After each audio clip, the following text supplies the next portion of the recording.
Evening, everybody. Welcome to the Governance Committee.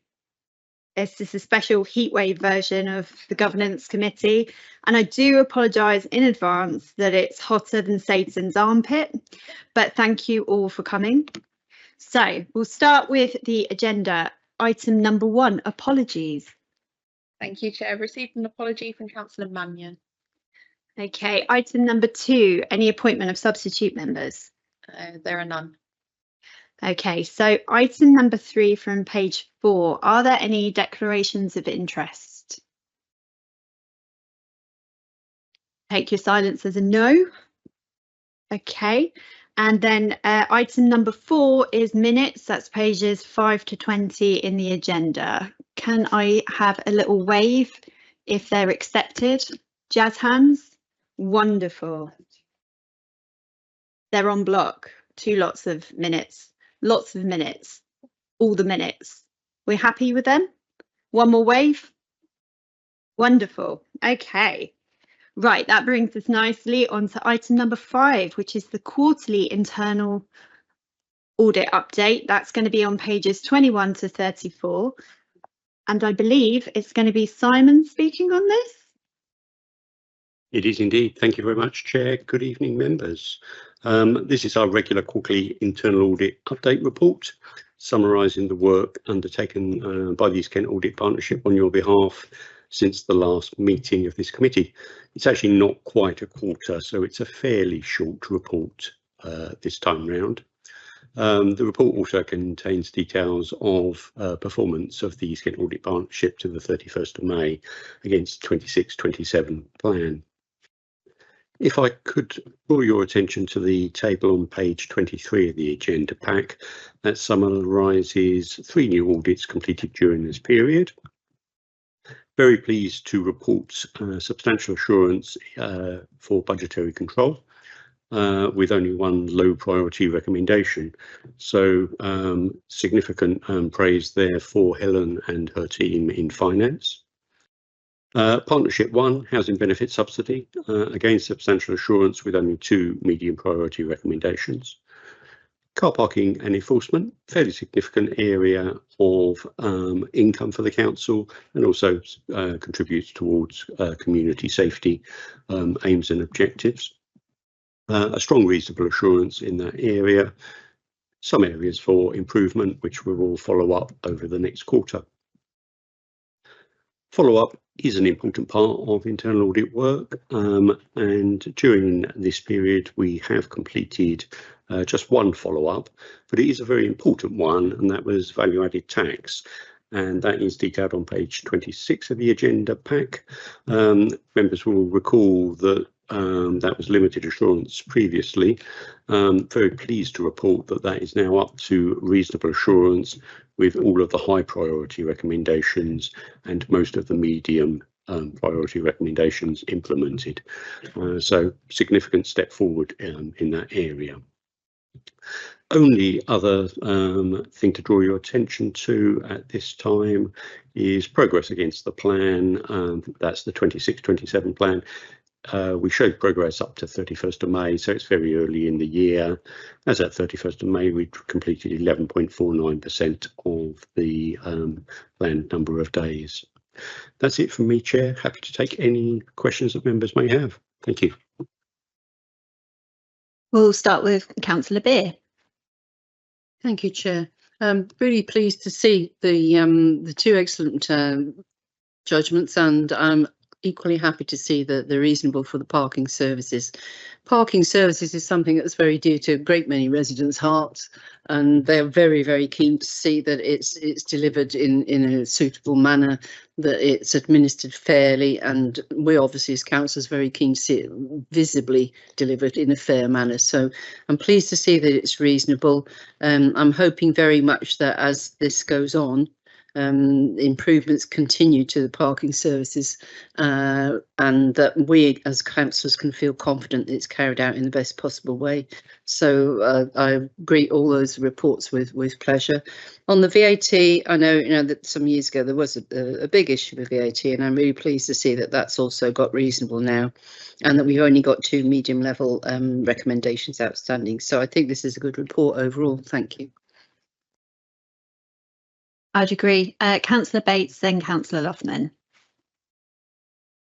Thank you, Chair. I've got 4 questions. What I'll do is I'll just ask the ones in Appendix 1 first, and then I'll do the last one after Councillor Loughman, if he doesn't. Okay. The first one is on page 24, and it relates to 2.1.2. Bullet point 4 refers to the budget being compiled directly within Tech 1 and provides financial integrity of the figures. Now, I'm aware, and I think all the committee are aware of the fact that in the past there's been a fair number of teething issues around Tech 1.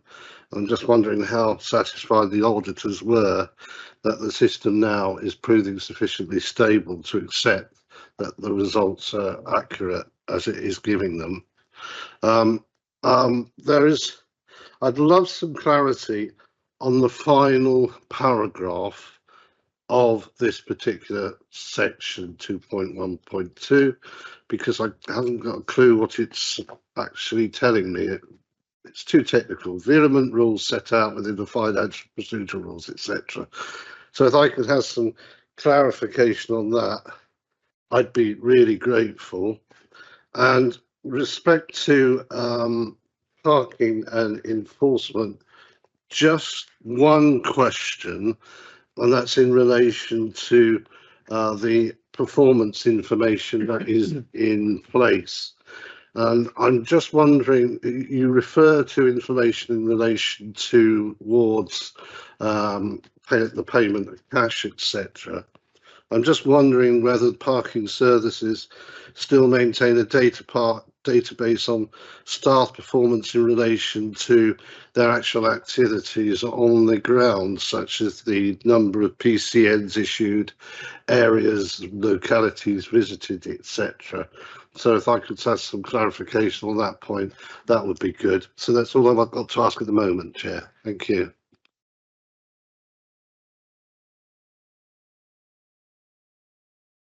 Thank you, Councillor. In terms of the first question, in respect of Tech 1, I can confirm, yes, we are very happy that is now becoming very well embedded within the finance team, and their use and knowledge of Tech 1 has grown significantly, hence the substantial assurance. In terms of the other questions, I think we're going to hand over to Helen. Thank you. Thank you. So yeah, adding to the Tech 1, the budgets we've been able to set on Tech 1 every year. We've produced the budget from Tech 1 every year. It's the sort of reconciliations and some of the what are they called, interfaces into the system stuff that have been a challenge, but the system works very well for budget. So the question about the final bullet point around environments. So this is effectively where we move budgets between budgets. So within accountancy, I've got a budget for books, and actually I don't need to buy any books, I need to buy some stationery. That would be alignment between those codes. So this is looking at what the financial procedure rules and how we manage those alignments and what's formally proposed in writing. It might also be, for example, if a service area moved from Louise's area to Andy Vincent's area, you'd move the budgets accordingly. Or when I inherited parking, for example, they'd moved to my area. So it's just around fine-tuning what's in the financial procedure rules about what can be done without further approvals, and just sort of tidying up those. We do a review of financial procedure rules anyway. Yeah, it's coming anyway, so we'll include that as part of that review. And then parking. So in terms of monitoring of staff activities, this is something that Andrew, the new manager, is very much working on. You can't set targets around PCNs, because that's not the purpose of the enforcement function. The enforcement function is to keep traffic moving, to keep the roads safe, and to make sure our car parks are being used effectively. Andrew is very much developing the performance management information that he's got. The information that was there originally when he started wasn't particularly good, but he's doing a lot of work with the team. Digital have been helping to look at how we manage stuff. The guys now have new cameras. They've had retraining on how to log things on their handheld devices, so we've got good information that he can then use to support and manage the teams. And we've now got activity logs, we've got daily hotspots logs, so where we're getting regular complaints, he can focus the teams. We've changed the rotors with the team, so a lot of work has been done to make sure we're getting a really good spread of enforcement across the district, and we know where they are, what they're doing, yeah, and how they're performing, and it's working really well. The team are doing really well at the moment, seeing really good progress. Just to break up the questioning, we'll go to Councillor Loughman and then back to Bates. Apologies, Councillor Bates. I'd like to echo the sentiments of Councillor Beer earlier on, how welcome the report is in relation to those substantial items, and pleasing that parking is as is, and I'm sure there'll be further improvements. Just a quick question, is there an issue about grounds maintenance?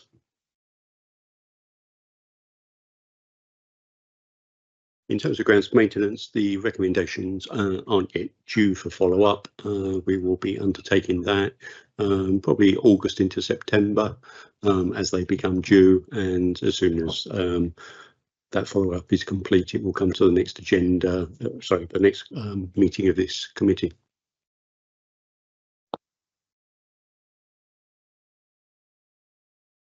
Councillor Bates first.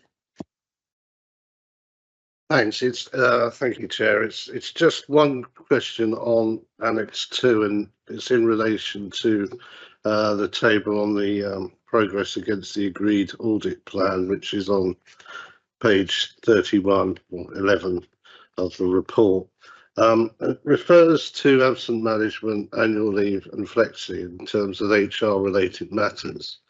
There's something that's always sort of concerned me since we've been starting work on government, because I never see anything, or I can't recall having seen anything from HR services actually in relation to the actual monitoring of staff performance and how it's undertaken, and whether it is properly being reviewed within the internal audit process. For example, is there a generic approach within DDC towards staff reporting? Are there regular one-to-one meetings with individual members of staff? Are they being properly recorded? Are end-of-the-year assessments being completed in a timely manner? What does the assessment form actually look like? I've never seen one. I don't know whether members have ever been shown them. What is an individual's actual performance tested against? Is it objectives? Is it competencies? What? How effective is the current system in improving performance and competency? Is this area actually in the brief of the internal audit to investigate, or is this something that is not covered within their actual brief? That's a question I have. Thank you. I'll throw it over. I feel like HR is such a complicated and guarded process as it is, because it relates to people. So it's going to be difficult for anybody to look into it. So if I pass that over to Christine. Thank you, Chair. Yes, to answer your question, if we look at the strategic audit plan, you'll see there's a number of potential areas that we will cover within this heading of HR related. Clearly, we don't audit everything every year, but if you cast your mind back to our previous meeting, we had a performance management review within the papers for the previous meeting. So it's the review you've just described was completed and reported to the committee. It is a follow-up that will also come back to the committee in due course. I hope that answers your question. Thank you. Yeah, thanks very much. I mean, I understand what you're saying, Chair, in relation to, that we don't want to cover individual aspects. I have no intention of doing that, but as governance, we're there to make sure that the system for actually undertaking staff reviews is being managed properly. And it's useful to see that we have covered that in the past and we will still be doing so. Thank you. Yeah, Louise. Just to follow up on that, obviously, as Christine said, it is an area that they've looked at and they will be carrying out a follow-up. But more than happy to arrange for you to chat with Claire Wagstaff-Townend, who's our HR manager, about the processes and the policies and the things that they've that they do on a day-to-day basis, if that would assist at all as well. Yeah, I'd appreciate that, Louise. Okay. Thanks very much. I'll be in touch. Yeah. Cheers. Councillor Knight. Thank you, Chair. Just for my own peace of mind and understanding, really, I'm not going to dwell on other subjects, but I'm looking at the progress against agreed audit plan, and I'm looking at the original plan days and the revised plan days and the actual days to the 31st of May 26. And just going through that, I understand you've got various areas looking, we're going to be checking in different quarters, work in progress, etc. I'm just intrigued to know how you get the number of days that you planned and what the order that you actually progress them in.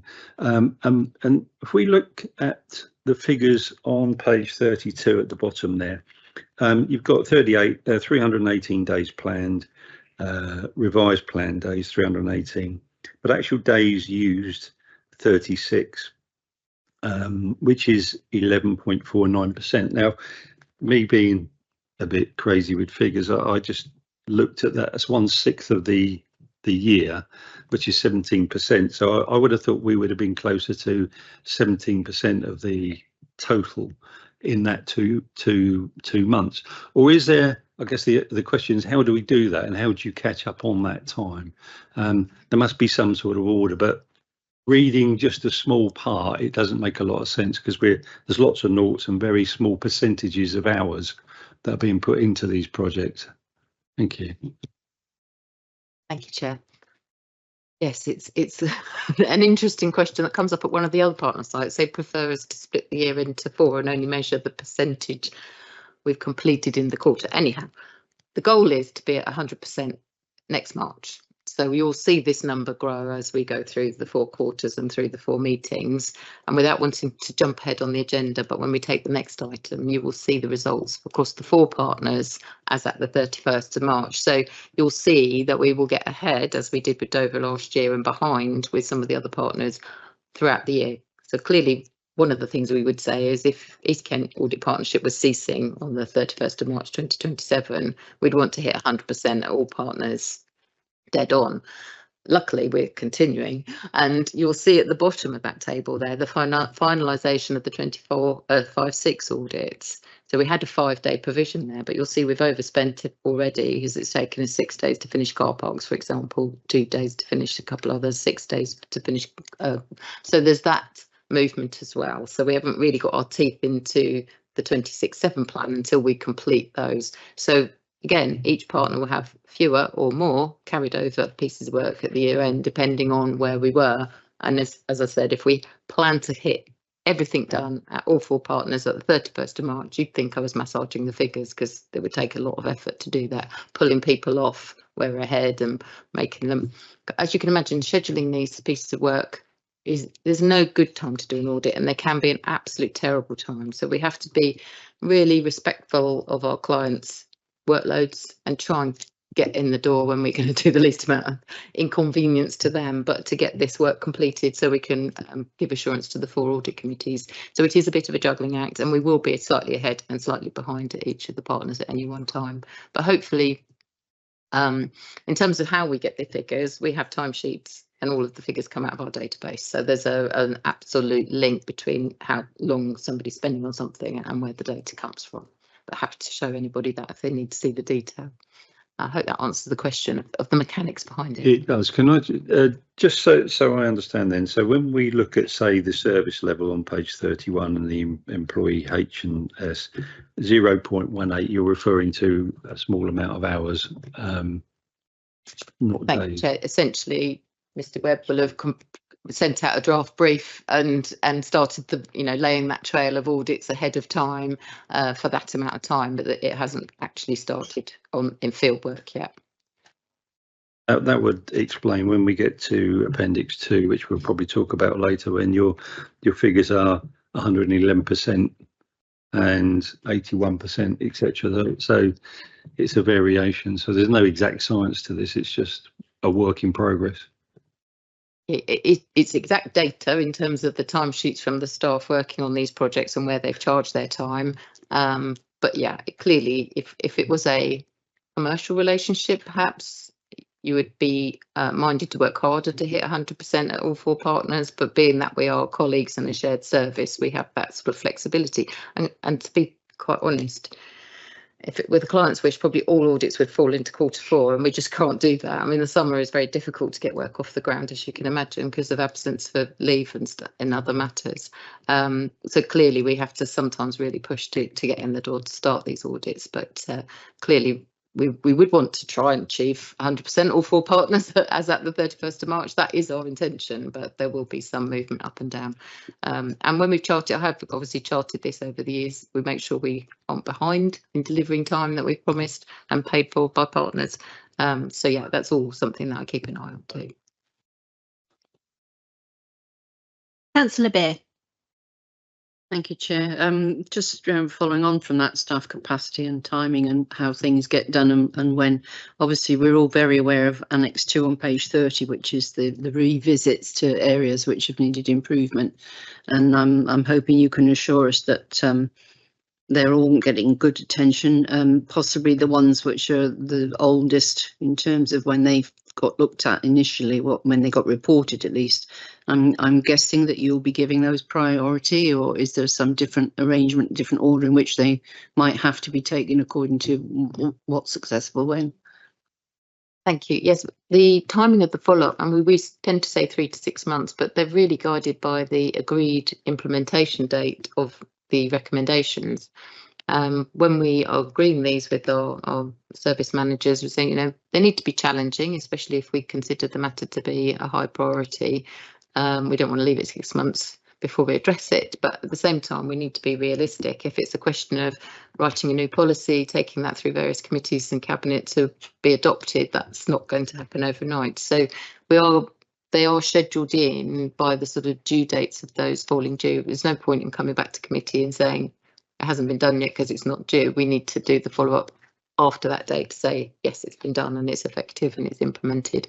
But absolutely, I think another point we've mentioned before in terms of the recommendation tracker dashboard that we're rolling out. Clearly, we're having an absolute purge, if you like, to make sure everything is as up to date as it can before the data is passed out to heads of service. So we're only looking at current stuff, but there is a lag, and some of these audits will have been done 12 months ago before they get followed up. But that's just, as I say, down to when it was due. Thank you. Before we move on, just a fun question, right? Of all of the items here that have got limited or no assurance, which one do you reckon, in your opinion, has the greatest residual risk? And what are you looking to change in that?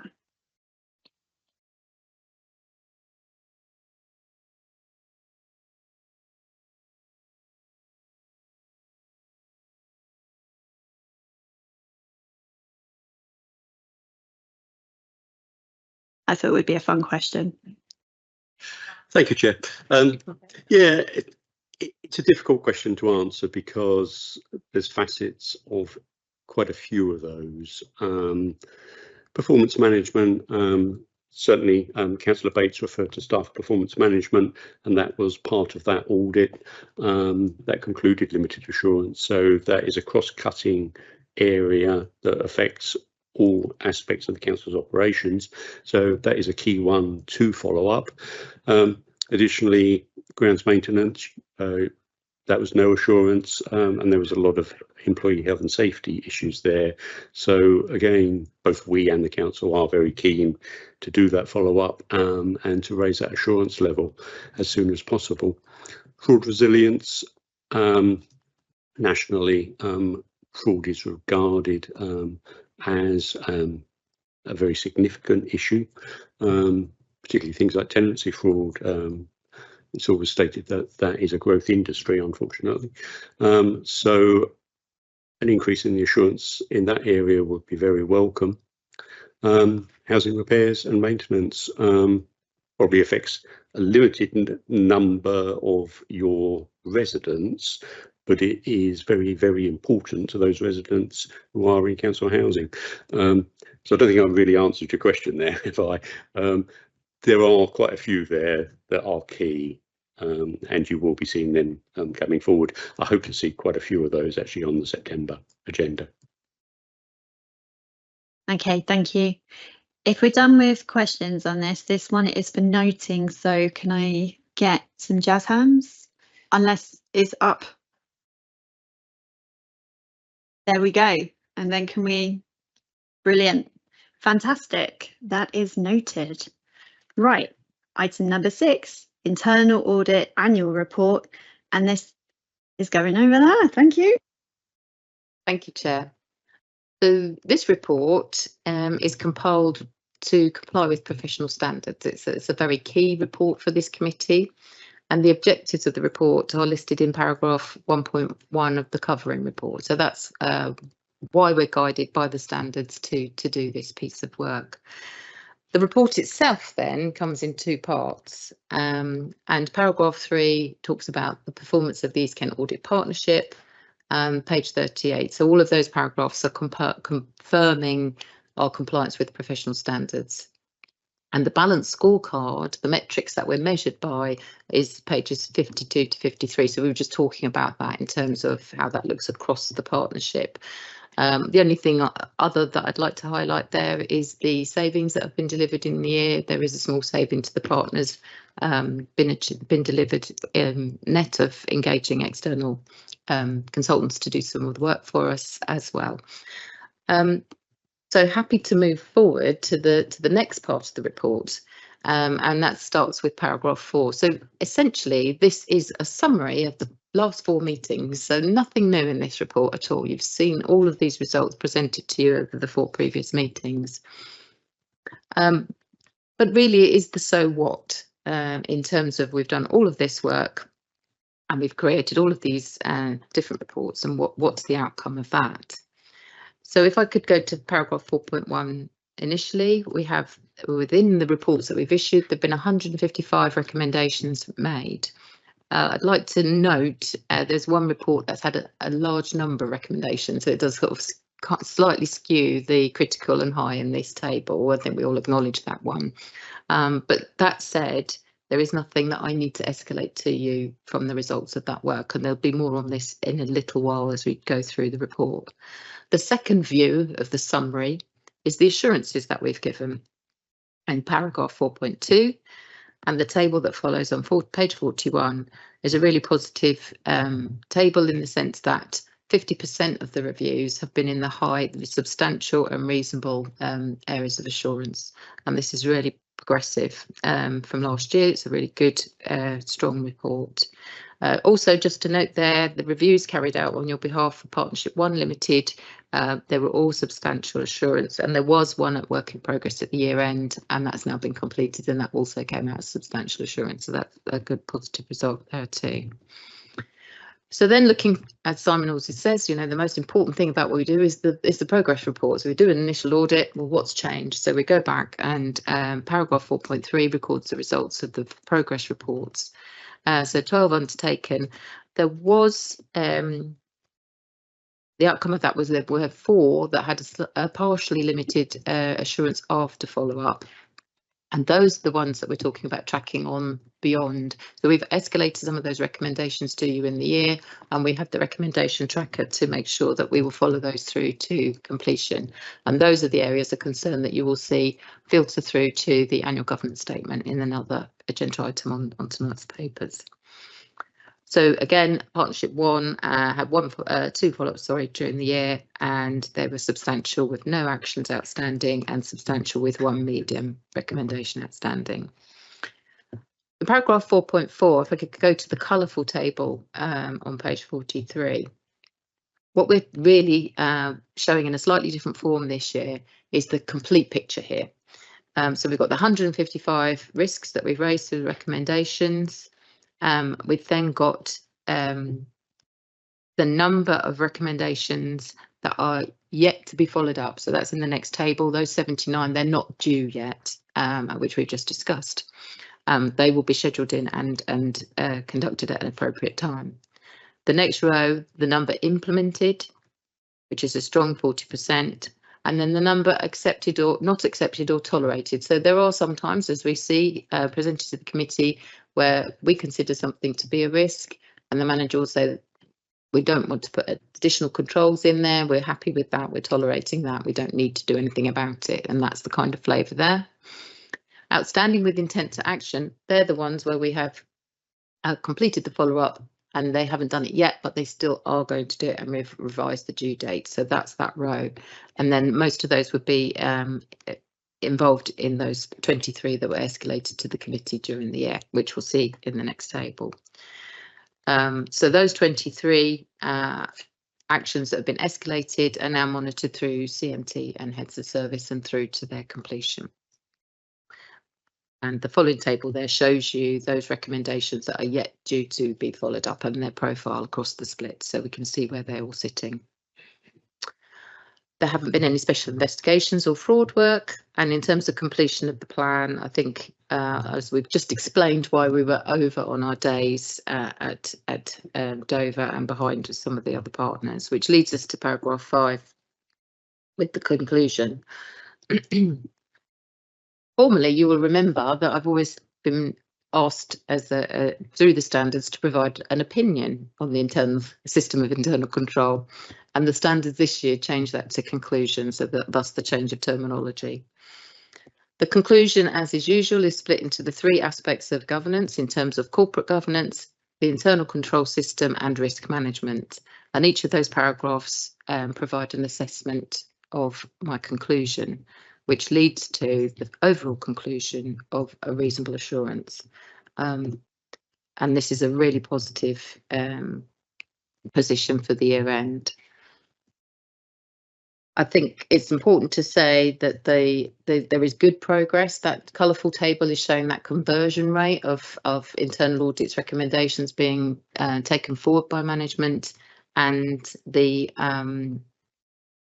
points that were outstanding at the time of follow-up being reflected in the annual governance statement. It's really positive to see that. So I'm very happy to conclude with the positive report and take any questions you may have. Thank you. Councillor Knight, then Councillor Bates. Thanks, Chair. Just one thing that you mentioned in your report there, and not a specific detail, but just one comment that just made me think very much around the fact that if you've identified through the audit an issue that is of concern, and you speak to a manager and they say that it's not a concern, how are we actually monitoring that? Because that's if it's a concern, it's a concern, and then you're speaking to a manager who's departmental or running the thing, and they're saying, no, don't worry about it, it's not a concern. How are we assured that there isn't a concern? It's probably a difficult question to answer. Thank you, Chair. You will recall when we do the induction training and the additional training, this is one of the points that we always make. This is the oversight that the committee has. You have the responsibility for the oversight of the risk management process. If it were the case that internal audit were raising concerns and they weren't being brought forward to you, and there was a disagreement and a suppression, if you like, within departments, that would be a real problem in terms of good governance. So we've often said even if there is a difference in opinion on what the risk is and what the risk represents, it will still appear in our report, and we will still report to the committee if we are saying this is a risk and the managers are disagreeing that's a risk, because the risk appetite sits here. If there was a situation where the committee were unhappy and felt, no, this is a risk, we feel it should be addressed, then that's something that you can either ask for a further progress report on, or if it became so serious, you could obviously escalate that to cabinet. Would it be cabinet or full council? We could escalate it. Thank you. Yeah, cabinet risk. Yes, of course. So it's a good question. It's a really good question, because it's all about the transparency and the governance and the clarity of these things, which is why we're that third line of defence. We're independent of management and we're reporting to you. But we would be highlighting things if we were unhappy at this point in the year, where we're looking back and saying these things haven't moved on enough, or they're not moving on, they've got stuck. That's the point of this report. So that's clearly not what I'm saying. Yeah, no, it was just because it was a casual statement there, and I think it sounded so important that I just wanted to drill down into that. So no, thank you for that. That's good. If I may, Chair, just to follow on from what Christine said, CMT will also have oversight of any of those recommendations that are made that are not agreed with, or the relevant director would be involved in the management response in respect of that. So you know, whilst audit might be dealing on a day-to-day basis with the relevant manager, if it needed escalating, it would absolutely go to one of the directors before it was, or we're going to tolerate this risk, and CMT would be aware of that as well. So I just wanted to build on what Christine had said from that perspective. Councillor Bates. Thank you. I've got 4 questions. I'll try and make them as quick as possible. One is going on from what Councillor Knight was actually discussing, and Louise has told us what the future processes were in this, and that the CMT would be looking onto it. But I do notice that on the multicoloured table on page 43, you've got 2 high risks which were not accepted and tolerated, and those obviously you must have had some considerable concerns about, and I'm just wondering what they were and what action CMT actually took in relation to them. So that's the first question. The second question relates to the middle table. And it's a similar thing, really. You've got 22 recommendations here for the main accounting system, which obviously is the core of our concern in governance. And 2 of the recommendations around areas that are critical, 17 are high, and it's yet to be followed up. And I'm wondering what degree of urgency is being given to them in terms of the priority when you will actually come and undertake follow-up exercises for them. I'm going to move to page 45, and this is in relation to 52A, and it's the second bullet point, and it's in relation to the construction industry scheme follow-up. Apparently that was significantly delayed due to the time required to engage external resources, etc. We've all been on the committee for some time. We started not even knowing what CIS stands for. We don't understand what it stands for and what it actually does. It's quite important given the fact that it relates into the delays in payments to HMRC. I've asked the question before as to whether, there is a risk that if we don't provide a return to HMRC in a specific time, the council could be subject to penalties and fines. I've been told that it is. And so my question really in relation to that one is that, the risk presumably is getting greater as time goes on, that might occur. And what we don't have in the risk register is a proximity rating, and I'm just wondering whether we should maybe recommend that happens, so that cases like this, which have a financial risk to the organisation, can be highlighted. That's that question. Just the last one, Chair, in this particular section, and that's page 46, which 5.2, and it's section D, and that refers to the ground maintenance, and it says that an independent progress report will come forward to reassess the initial no assurance opinion given at the time of the review. Who is actually undertaking that independent review? That's the questions, Chair. Thank you. Who wants to jump in first? Thank you, Chair. Okay, so going to your first question, what were the 2 high risks that were being tolerated? And I can give an update. So all of those 23 that are in that, what have been followed up again.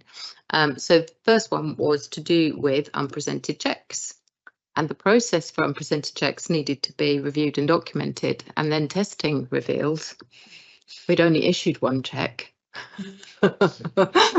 So suddenly the criticality of the high priority risk suddenly changed, but that came out through the follow-up. So it was being rejected, tolerated on the basis of it's not actually, yes. So at first it looked like, oh, this hasn't been done, and then we found that there was only 1. And the second one was to do with plan maintenance, and it was to do with complying with FPR, and it was about reviewing the working practices, and then there was going to be a review of the FPRs itself. So that was kind of pushed further down the line. So they were being tolerated for a little longer. So I hope that. Yes. Just to comment on that, it's around the orders that are raised within the Northgate system, which is the housing management system, and how they interact with Technology One and purchase orders. And a lot of work has been done trying to align them so that we can issue purchase orders through Tech One from the Northgate system, but the systems won't talk to each other. So we're just having to manage it in a different way. So we've accepted the risk as is presented. We can't fix the risk that's presented. We're managing it in a different way across the teams. Yeah. Thank you. The main accounting system follow-up, the progress report is in progress currently as we speak. So with all good measure, that will appear in the next committee report as the outcome of that one. The construction industry scheme, if we look at the table of the 23 that were escalated during the year that have been followed up subsequently, which is in page 45, thank you, they are now implemented. And the second bullet under A in the paragraph 5.2 is an update against that for you. So I think really good progress there as well to hopefully assure you that that has moved forward. And then your last question, who will undertake the independent review of the grounds maintenance follow-up? That will be East Kent Audit Partnership. We are the independent auditors. Thank you.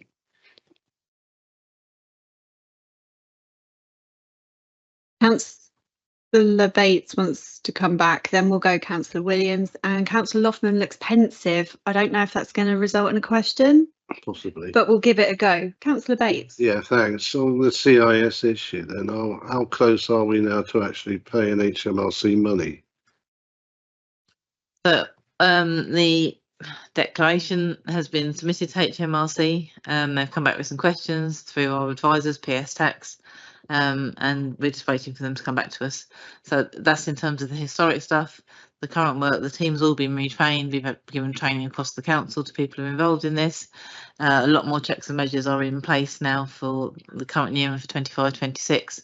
A lot more monitoring's done. So those returns have been submitted in a timely manner. So we are on top of the current, and we're waiting for HMRC to come back to us on the past. Councillor Williams. Okay, two things. The first one, a small thing, thinking about transparency, ECAP. I'm wondering if when you start talking about it, you could say what it stands for and who are the councils involved in it, because it isn't, I don't think it's terribly clear. I mean, I know who they are. I think we know who they are, but somebody else reading it wouldn't know. Okay, that's just the definitions. If we look at page 45, I can see that resident engagement, it's taken 15 months to get them on track. The next one is 15 months and the next one down is 19 months. Are these acceptable times, or how do you work out what is an acceptable time to get something implemented?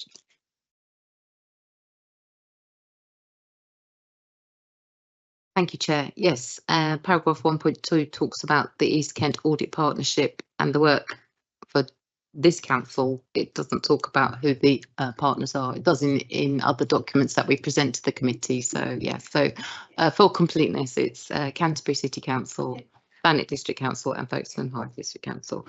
Thank you. In terms of the timing of follow-up, I think hopefully we've covered that during the meeting. So when we agree the action plans with management, it's very much about setting challenging but realistic due dates. Some of these actions, like I gave the example of writing a new policy, taking that through various committees to have that adopted and approved. That's not an overnight process, so we know that the due date for that one will be sometime in the future.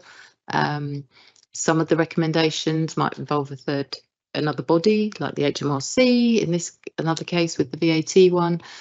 So we really encourage the managers to be realistic but challenging. There is little point in internal audit going and asking the questions, have you done it yet? Before they've had time to do it, and then us come back and report to you, it's all done, it's resolved. So that will be why there is sometimes quite a long lag before we present the follow-up reports back to the committee. But hopefully you see that churn through the rotation of the meetings. You'll see the initial audits coming forward and the follow-ups that we have been done. But they're all in the system. They don't get overlooked, and we keep a good eye on tracking these recommendations through to their completion. And hopefully that's what the report shows, the annual report. Thank you. I didn't play the acronym game today because there was only one that I spotted that I felt we might not know, which was CIES, Comprehensive Income and Expenditure Statement. But we had our training at 4 o'clock with finance and it came up, so I didn't think I needed to reiterate it. It was excellent training, clearly, because see, we all knew what it was. So, last question, Councillor Loughman.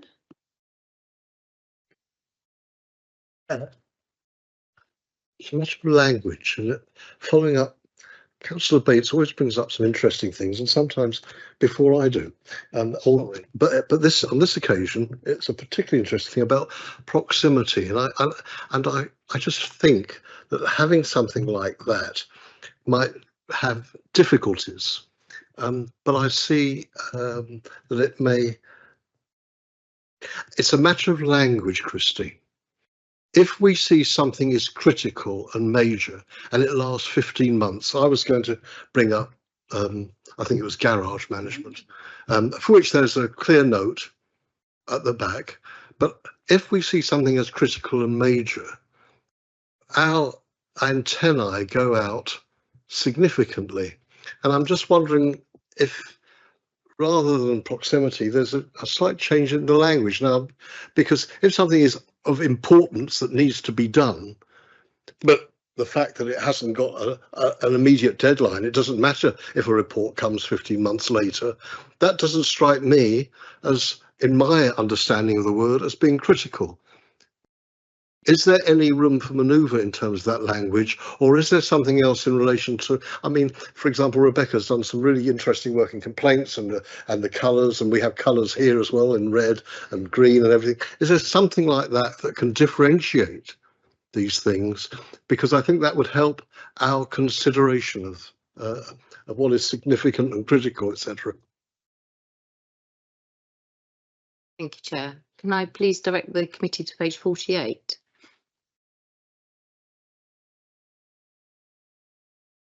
I think when we do the training, we usually talk about the misalignment of the terminology used within particularly the corporate risk register and what you might see as a 25 risk, you know, stop everything, deal with it now. And the perception that internal audit, or the view of risk that internal audit is having when it's looking at your individual systems of internal control in these areas that we cover. These are our definitions, and how we prioritise those issues that we find in the course of our work. I mean, we could do some more training on this if that would help the committee to sort of understand our view, but these are our definitions and we're using them across obviously the 4 authorities. They're the SIPFA definitions, they're provided by the accountancy body. So we're using the professional standard of definition to help us. But clearly we'd like to see things that we are considering the most important things to resolve quickly. And majority of them would be, but we as we said, there might be some cases where there will be an issue. Everything starts with a policy, doesn't it? What does the policy say? What do stakeholders understand we're trying to achieve? And if we go in and it's almost a non-finding, but we have to comment if the policy hasn't been approved for 10 years or it hasn't been reviewed, it might still be fit for purpose, but it still needs that comment, and that finding will be in the report. But it might be that takes a long time to rewrite the policy and get it back to being approved. So we can look at some specific examples, if you like, in the training session, but those are that's the yardstick that we're measuring these against. Thank you. I do understand different areas, different fields have their own specific languages that are hard to understand, but I think, lads, your arguments with SIPFA, so maybe you might want to take it there. So, Councillor Beer. Thank you, Chair. I think this is a brief one. We've seen the table of how many days you've spent in the year, and we've noted that it's gone to 111.34%. And I note the comment on page 46 in part C, partly due to several audits undertaken in the last quarter resulting in low levels of assurance, took longer than expected, which is fine because you might have had to dig deeper and ask more questions. But I note the second sentence, robust challenge from management contributed to these, which also extended the number of days that you had to spend on it. And this is kind of a comment that you might like to reflect back to me. This kind of emphasises what you said at the beginning about how we're partners working together, and that there are times when senior management, you might see things in the slightly different ways, and you're offering a huge amount of support and friendly criticism. But there are times when other people will put something back to you and say, well, but this is the case. So the final question, sorry to take it the long-winded way, is do you anticipate next year having to take that kind of thing into account and persuade us again that we should add extra days, which we declined to do last year? Or do you think we'll still be within our standard number of days which we used initially? Thank you, Chair. When we set out our strategic plan, we're really considering how long we think an audit will take. And when we write the individual brief for each audit, we're writing a brief for amount of testing where we would expect a reasonable assurance. We sort of think, well, if we're writing our expected controls and how we're going to test those and what evidence we will be looking to place reliance on, that would deliver us a reasonable assurance. You never know what you're going to find when you knock on the door, and day one you start your work and you start your testing. Sometimes you'll be taken off at a tangent, you found an issue, you need to do more testing, or if you picked a sample of 20 and you think there's a high failure rate, you probably can rely on that. But if you picked a smaller sample and you've got an unquestionable failure rate, you'll want to extend your sample. So all of these factors are things that make the audit go over budget in the first place. And then if we do have one with a number of versions of draft report before we reach the final report, each time we pick that report up, have a meeting, take it away, consider the action plan, write it up again, send it out, get it back, write it up. that's adding time to the process. And even at that stage, we could be asked to do more testing. So you've got this completely wrong. There's all these records over here we didn't show you. You need to do some more testing. So those are all the reasons, as you say, why we will be over budget from time to time. Will we be over budget in the future? I guess so, because that will happen. But we have, obviously the goal to issue a reasonable audit with no recommendations. That's our hopeful expectation as we go in, and hopefully, as you've seen from today, this quarter's quarterly update report, that there is a flavour of those coming through. They should be coming in on budget. But yes, it's a little bit, it's guesswork, but intelligent guesswork. Thank you. When we set the plan, I mean. Councillor Bates. Thanks. It's only two, and it's in the same area. Well, what I must say is that the training, as you said, was good, and the responses we've got from Simon and Christine, I thought, have really helped us even further in understanding what we are actually doing. So, thanks very much for this. Another thing in the tail. Just two questions. It's in relation to the council audit plan, and one's on fraud resilience, which I notice is finalised. But it was finalised when it was still limited, which, given the nature of that particular topic, I would have thought wouldn't have been until you were at a position where you could actually give an assurance. Now, having listened to what you said earlier, I'm assuming that this is something that you've done the audit as far as you can, and it's now been passed to CMT to look at. And if that is the case, what are CMT doing about it? And there's another element on the other page at the top referring to supply chain cybersecurity, which I also know has been quite topical within the organisation recently, and quite rightly so. That's finalised, and it says NA, which I thought might have been no assurance, but I assume is not applicable. And if that's the case, is this something that's been taken out of your ambit and is now in the hands of CMT? So if you could give me an answer to that. I expect Louise will leap in as well, but thank you. Thank you, Chair. The follow-up to the fraud resilience review hasn't yet been undertaken. There's a bit of crossover here because you've got your annual report. This is the backward look at all the initial reports we did in the year, so that's where the limited came from for that one. And then the quarterly report, you'll see it listed as the follow-ups yet to be undertaken. Hopefully that one is to be scheduled fairly soon. And the NA for the cybersecurity. So we undertook that piece of work at all 4 partner authorities, and because there is a big framework, a national framework for the cyber assessment framework, all of the councils are working their way through principle A, B, C and D of that. That is something everybody's already doing. So we undertook that piece of work as consultancy. So that's why we didn't put an opinion on it. Had we put an opinion on it, I can tell the committee Dover's would have been very, very, very strong. It was a very advanced. You're working really strongly towards that. I think there were 4 minor recommendations. What we hope to achieve from doing that as a consultancy piece of work is to say, you know what the goal is. You're working. Give the committee some assurance as to where you are now and a bit of a roadmap through the recommendations of what else is to be done. And the committee might remember we engaged the KCC computer auditor to undertake that work. So we had a bit of a specialism auditor to do the work as well. So that was the same for all 4 partner authorities. So not applicable for assurance because we did it as consultancy. Thanks very much. So Louise doesn't have to leap in really, do you? No. Councillor Loughman. I'm coming back to you, Christine. I do fully appreciate that our language has definitions, and we have a range of definitions depending upon our professional cultures, and I was fully cognizant of page 48 and critical. The last word in critical is the word delay. We take our responsibilities, as I'm sure you do also, seriously. And so definitions and words are important. So when we have a delay, what quantifiably does that precisely mean?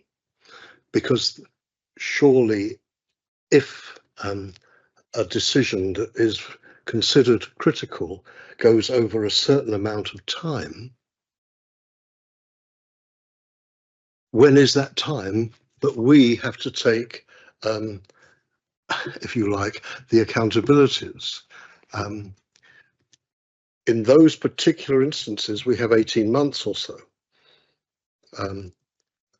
Do we give this 2 years? I think advice on that is helpful. Thank you.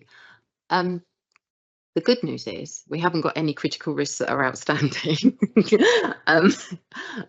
There was one in the table, and we have had the second table with the 23 risks that were escalated during the year to committee. I've got the updates for those. The one critical that was, if you like, not done at follow-up, so it was overdue, was to do with events management, and it was to do with the risk assessments of the events when they are being evaluated and agreed that they can go ahead. And I can happily tell you that that process has been implemented. The purpose of this report is really to highlight to the committee at this point the things I need to flag to you that are not moving forward, that have got stuck and are high or critical and need to be addressed. And the report is happily telling you there are none, which is really, really pleasing to be in that position. I don't think there is a specific answer in saying how long can we delay and tolerate a critical risk.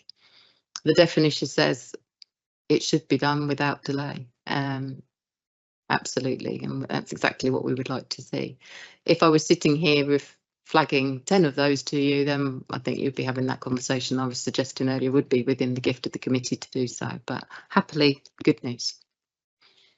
Okay, but if we get to the point where we're repeatedly raising things that they're not done and they're overdue and they're critical, then clearly that would be something I would probably try to have a private meeting with the chair about, be talking to the monitoring officer and the section 151 officer, but clearly, as we say, through management team, we won't be in that position. I'm very optimistic that won't happen. Okay, thank you. Councillor Bates wants back in. Yeah, just a quick word on what Councillor Lothman's been saying. Yeah, I agree entirely with Councillor Lothman, but I think it's something really that maybe needs to be taken outside of this meeting, maybe discussed with Rebecca, because when I was managing risk about 15 years ago, we had a similar register to what we've got, but there was always a proximity rating to indicate whether or not the actual risk was getting closer to becoming an issue rather than a risk. And then by indicating that, your dashboard would start to light up redder, so that it indicated to senior management that this particular risk was likely to become an issue if action wasn't taken, and that helped to dictate the priorities that management was giving to particular risks. And it's something that I've always felt that could be added to our risk register, our corporate risk register. I appreciate there's nothing really to do with audit. I understand how internal audit operate. I understand how they're raising things. They do it in a different way. But in terms of how we manage our risks operationally, from a corporate perspective, I would love to see proximity rating included within the risk register, so that we could be more proactive and where we adopt particular critical issues. That's all I have to say. Thanks. Okay, well, we're moving away from the paper at hand, but Rebecca, would you like to come in? Thank you, Chair. We already do have that. All risks are a basis of likelihood and probability. So as the likelihood of a risk increases, the scores increase and it moves up the chart. So that's how you see where a risk is becoming more likely to happen. So for example, if you look at previous risk register entries, you'll see where they've been moving. We have had arrows denoting where a risk has either escalated or de-escalated. That's linked all around the likelihood. So I think we already have that in there.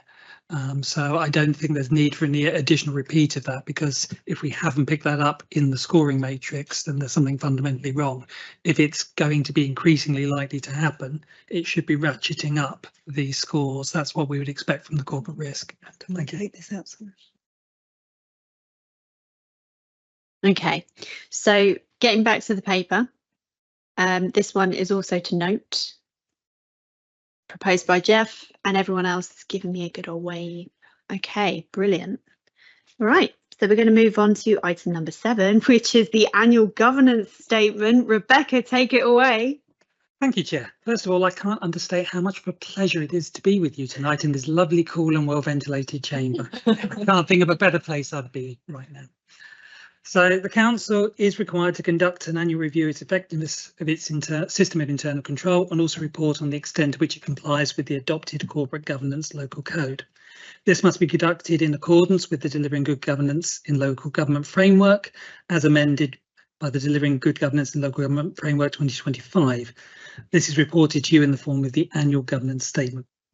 We introduced a number of changes last year in advance of the new guidance coming into force. The intent is for the AGS to be accessible to the public, and this is reflected in the change of style from the older, dense, text-heavy version. Members will note that the actions set out in the forward look for the coming year, these will be reported as completed to the appropriate committee. The annual governance statement must be approved by the body charged with governance. In our case, that is the Governance Committee, as full council has delegated those responsibilities to it in the Constitution, and it's required to be signed by a leading member, in our case the Leader of the Council and the Chief Executive, having paid due regard to any matters raised by the Director of Corporate Resources and the Monitoring Officer. As you will see as part of the AGS, a section from the head of East Kent Audit Partnership is in there setting out the audit findings over the year. This is an important part of the AGS, setting out the views of our critical friend, for want of a better word, in the EKAP. There is a typo in paragraph 1.2 of the cover report in the second line where it says 24-25. That should be reading 2025-26. Other than that, happy to take any questions. Do we have any questions based on what we've read? Councillor Bates. Yeah, only 3, Chair. On page 68, page 11, assessment of effectiveness, it refers to confidential concerns can be raised for the council's whistleblowing policy. I've never actually understood how the whistleblowing policy operates, so it'd be useful if we could be given just a brief account of that. On page 77, if I can rush to it, page 77. Page 77.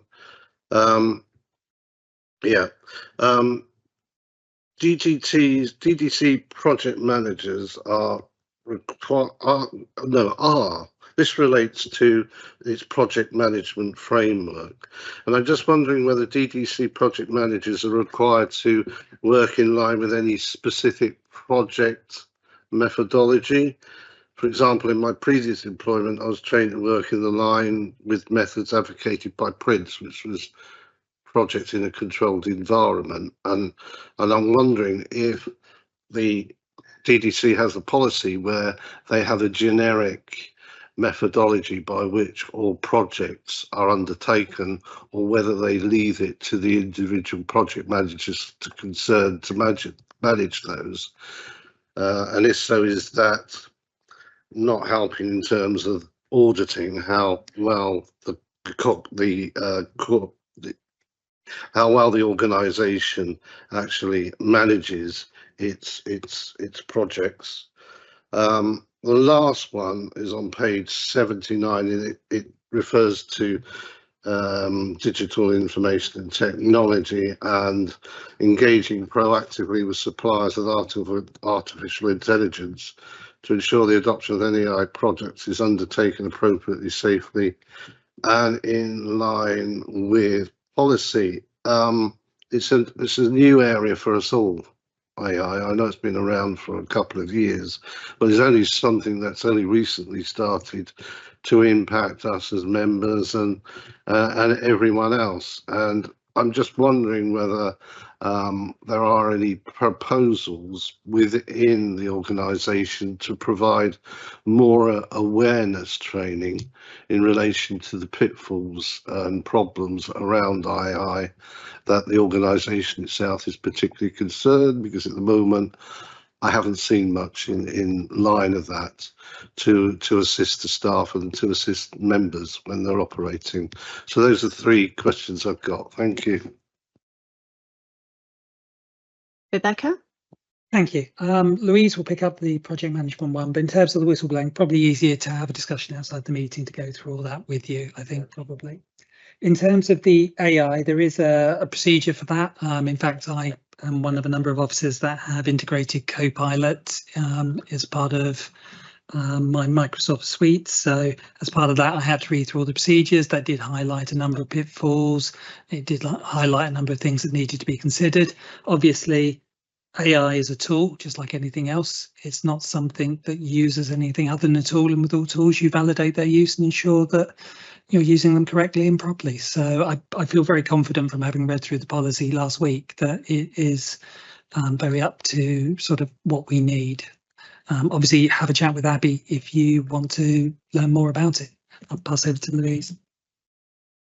In terms of project management, we don't have a policy to require people to use a particular methodology.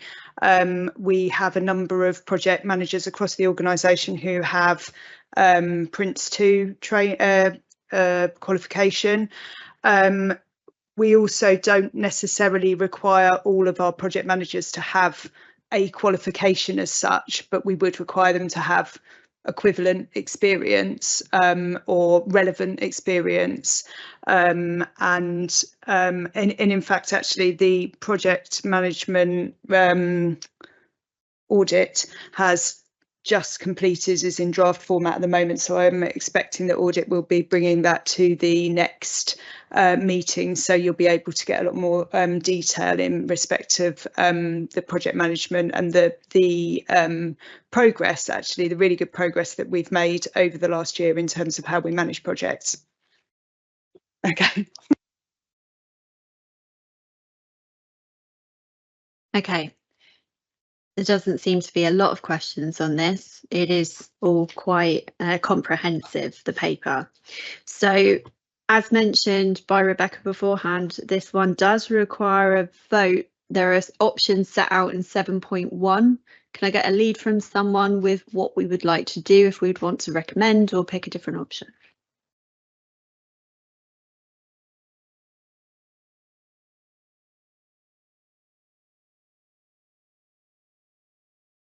Sorry, page 57 outlines the 2 different options within 7.1. Okay, so we have a 7.1. So do we have a show of hands for those that would like to approve? I'm proposing we accept option 1. Okay. Seconded. Show of hands. Wonderful. Okay, noted. Of course.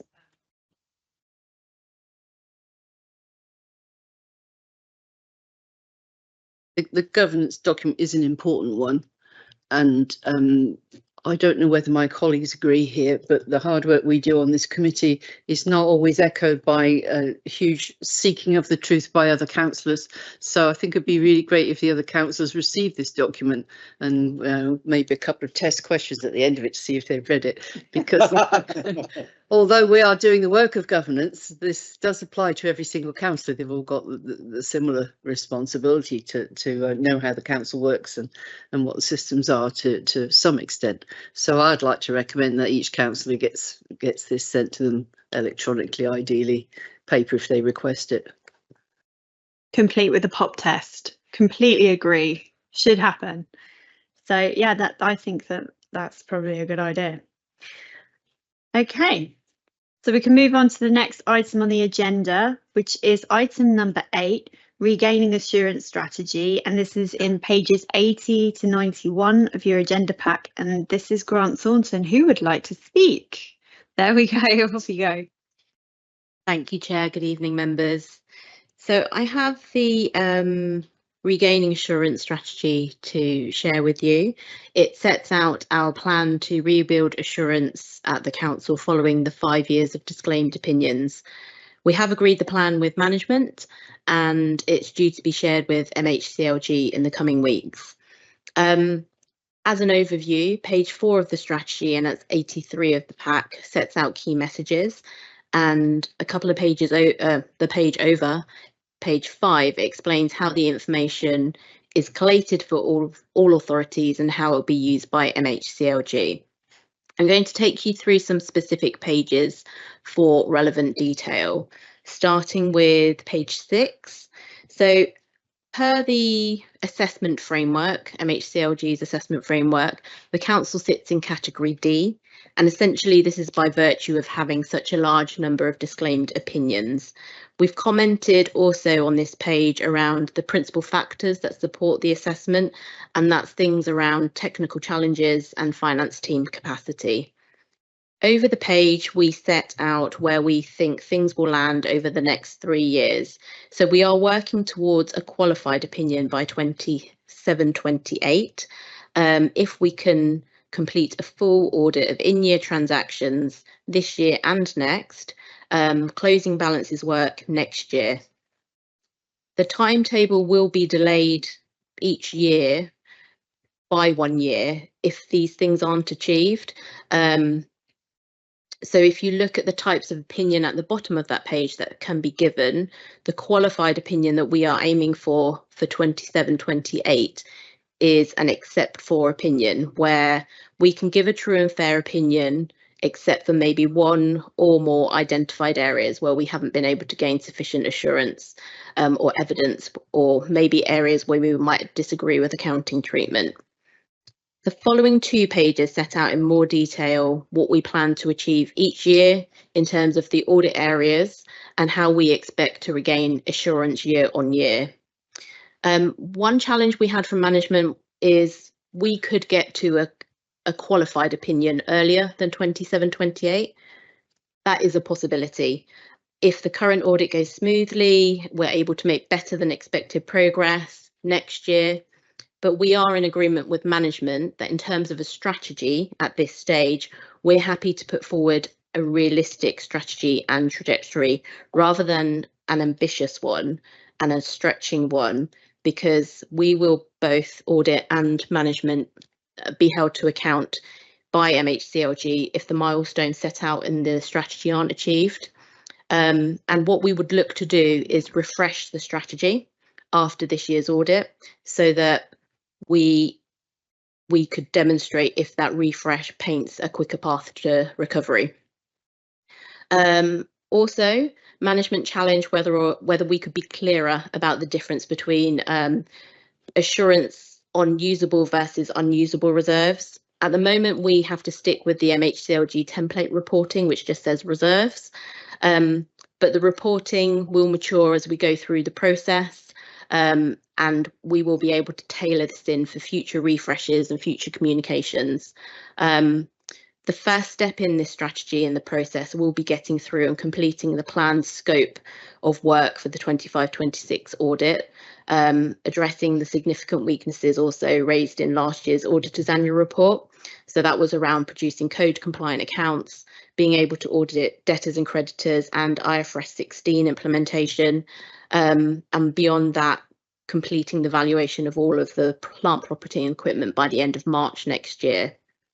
I will stop there for any questions. Thank you. Councillor Beer. Did I understand you to say from all that that your strategy is going to be a practical and achievable one? Thank you.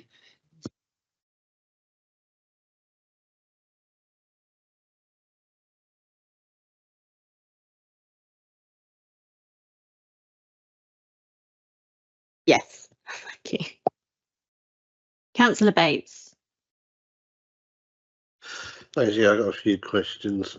First, on page 84, which on the agenda, which I think is page 5 of your report, just a very quick one on the your statement in the final paragraph of page 5. It says the audited body's capacity to support the build back. First time I come across the term build back, so if you can just clarify for me, that would be nice. And on here you give on the second page, you give the details of the processes that will be involved in you undertaking the work on this particular case. All the processes involved here are they included within additional funding that you've been provided of £48,338, or is that just for an initial assessment exercise? On page 85, page 6 and 85 of the agenda, I'm a bit confused. I think some of the rest of us are, in relation to the definitions that you give in C and D. Because looking at it, C would probably sound more urgent than D. And of course, if that is the case, why have they not been reversed? And in that particular case, would that not bring a different interpretation on where the council at the moment stands as you see it? So some reason why you consider that major systemic problems are not as bad as adequate systems in principle would be interesting. Then on page 88, or page 9 of your report, page 88, you refer in the footnotes to the the reports for 2023-24 and the accounts for 2024-25 audits. I get the impression from the way in which that's termed, that you don't ever see that you'll be able to get adequate disclaimers to 23-24 and 24-25, or ever reach any opinions on the closing and opening balances for them. And is that the case? Will they just be simply not considered when you actually achieve your ultimate aim of getting back to ordinary assurances during the 2027-28 audit process? That's my questions. Thanks. Thank you, Councillor. Build back, what does it mean? It's one of the terms that's come out of what's happened over the last few years, like backstop, so words that we never used before. But build back is the regaining assurance piece, so it can be referred to as build back, also building back assurance. Will all of our work be covered by that extra funding?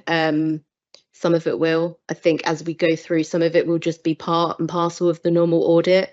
If there are other things that come up that we feel warrant additional fee, of course we will discuss them with management, we'll bring them here. But at this stage, we're not sure what that looks like. As we get more information and we go through the process, we'll be able to communicate that with you. The categories are as they are, and I think, like you say, category C looks like it's a worse category. That is feedback that's been given back to MHCLG, and they're looking at the categories and how they're ordered. And if there's any change in your category, I'll bring it back. The weak audit trails in prior year and whether or not we'll be able to get a view on opening and closing, we won't to some extent be going back to those years and doing things that we haven't been able to do. We're moving forward with the plan that we've set out here.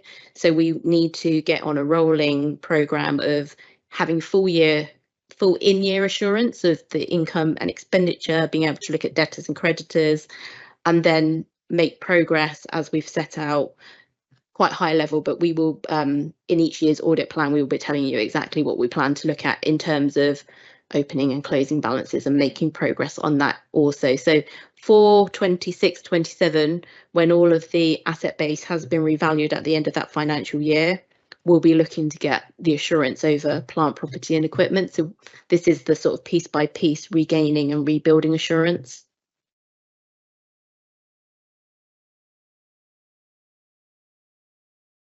You looked at me, Councillor Loughman. You want in?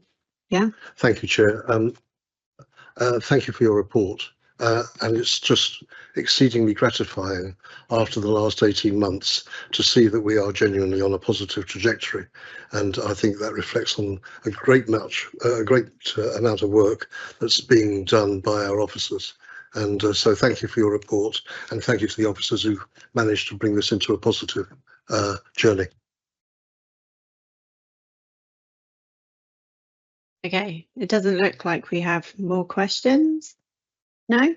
Okay, that paper was also for noting. Got a mover? Yep. Seconder, right, and a wave. Okay, all noted. Thank you very much. Okay, I'm also very conscious that it's very hot in here. We all okay to continue for a bit? You need 5 minutes or you're good? Okay, let's get on with it then. Item number 9. Sector updates. Sorry, I directed that to the members, not to you. You all right? Sorry. All right, I hope you're all good. Yeah, right. Item number 9, sector updates. This is page 92 to 104 in your pack. This is also Grant Thornton. Who would like to take it? There we go. Me this time. So thank you, Chair. And I'll kick off with a few things that are not in the report, just kind of due to timing. When we met the last time in April, we presented you with an indicative audit plan for the 25-26 year, and that was subject to agreement of the rebuilding assurance work, which Sophia has just talked us through. And at that point, we were working with management to conclude on whether there was a requirement for group accounts, and that would be including the council's share of Partnership 1 if it was determined to be financially material. After a lot of discussion and much to the relief of Helen and myself, we have concluded that no group accounts are required. So the plan you received in April is the final plan, and we will not bring that plan back to you. In terms of audit progress, I just thought it was worthwhile updating you. We have received a final trial balance and transaction listings from the finance team, and we're progressing well with our sample selection. We've switched up the way we do things to enable us to complete earlier this year. We are still awaiting accounts. The deadline isn't until the 30th of June. But overall, I think, as Councillor Loughman just said, it is a positive trajectory. We're pleased with where we are and miles ahead of where we have been for the past 2 years. So thank you to Helen and the team for Cherry for facilitating that.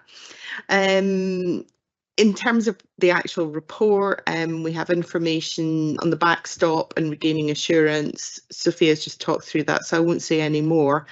Page 96, I will take the opportunity to plug our webinar for Audit Committee members on the 2nd of July, which is free and it's next week. Horrifyingly. I'm aware that the chair has signed up, but all are welcome. It's a webinar, so there's no limit on attendance, so please do feel free to sign up. The link should work in your electronic papers, but if there's any problems, do let me know and I can send the link through.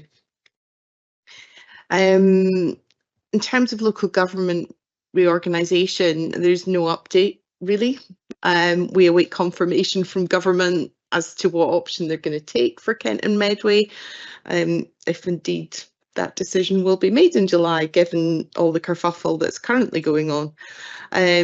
We do mention Surrey on page 97, and just to remind members that we are auditors at the Surrey District Councils, so we're keeping an eye on what goes on there. So if there are lessons to be learned, we can make sure they're passed on to Kent. I'm also working with the VFM auditors across Kent, so all the districts and the county, to ensure that we are pulling together a consistent message on LGR across Kent. So you'll get what I imagine to be a slightly generic cross Kent update, and then we'll have specifics for each district in our reporting at the end of the year. The rest of the pages are fairly high level. I won't speak to them in detail, but if you have any questions, I will do my very best to answer them. Thank you. Do we have any questions on the paper? Councillor Bates. Just one. It's going into the sort of technical areas. I thought on page 95 of our report, I think it's page 4 of your report, where you're talking about regaining assurance, and it includes within it 3 bullet points which relate to the framework for auditors to assess risk at an entity-wide level, assess risk at a line item level, determine response risk and appropriate testing of prior year transactions. How do you intend to go about that? We have done it, and that's what then resulted in the strategy that I presented. Okay, so that piece is done. Thank you. Thanks.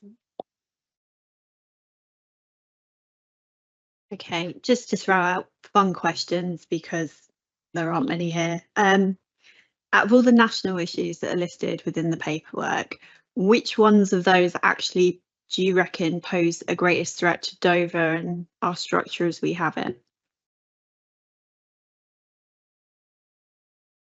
That is a fun question, Chair. Thank you. I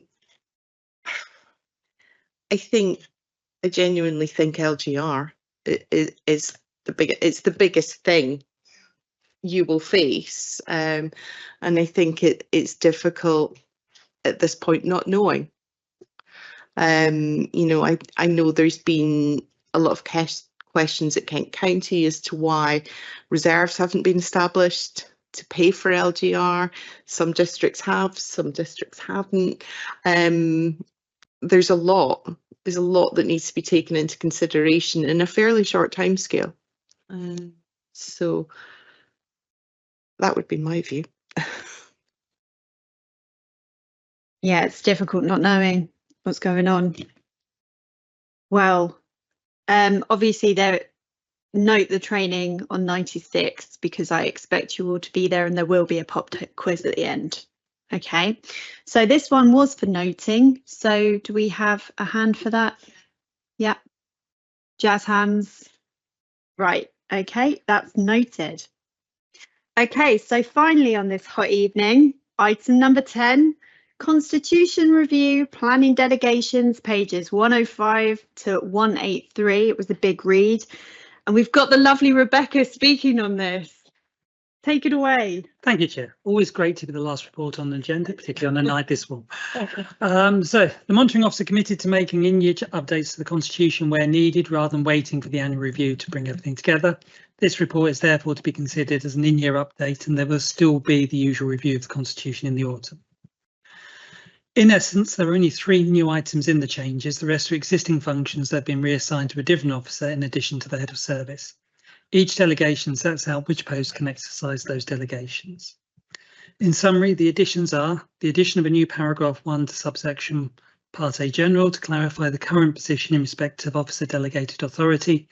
This does not create a new power or delegation, but does formalise the current position into the scheme.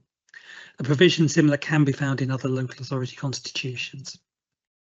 Addition of a new paragraph 19 to subsection Part A General to clarify the current position in respect of job title changes.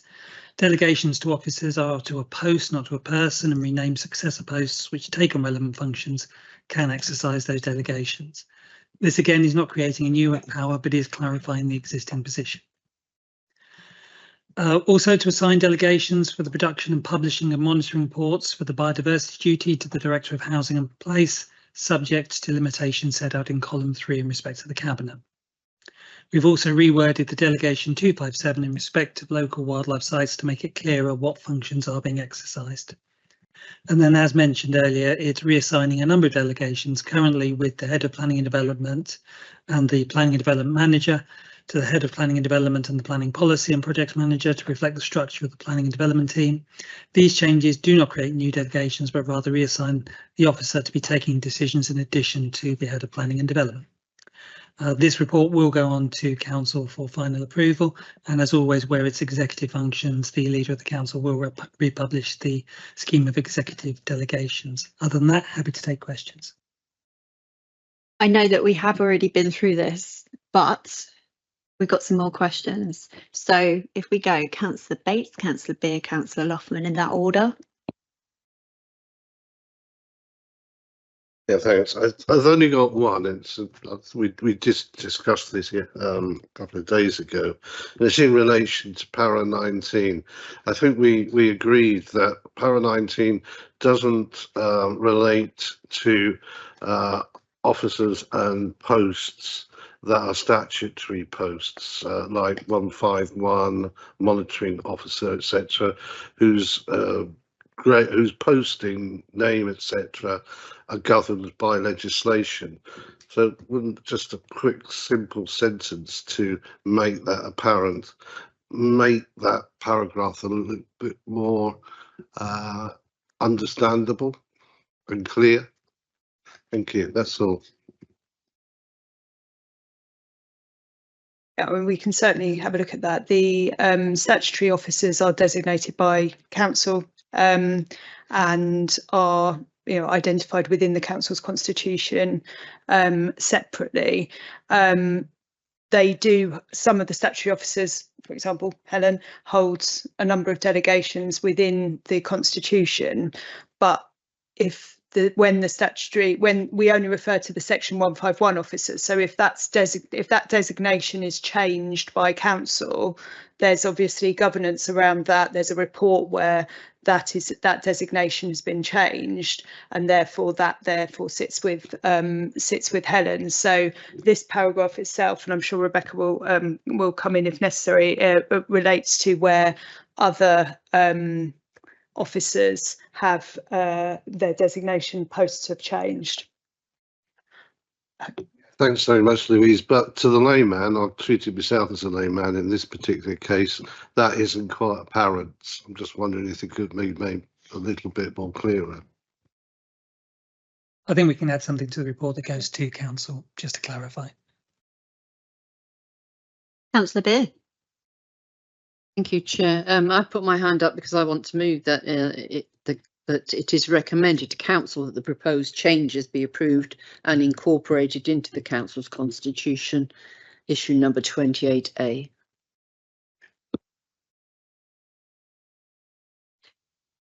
Just for clarification though, for me, if the paragraph 19 were then to be amended, would we need? I think we'd probably be looking to put a detailed explanation into the cover report rather than amend the actual constitution, so it's very clear what it is members are being asked to adopt. Yeah. Okay, right, that's fine then. Councillor Loughman, were you a question or a seconder? I'm seconding and hoping it's going to get formal approval, especially given the legal considerations regarding planning and development. So a second. Okay, since that's happened, show of hands, a little bit of jazz hands. Okay, wonderful. That there has been voted on. And that brings us to the end of this really hot meeting. So thank you very much for everyone that attended in the heat and anybody that might eventually watch at home. Thank you very much.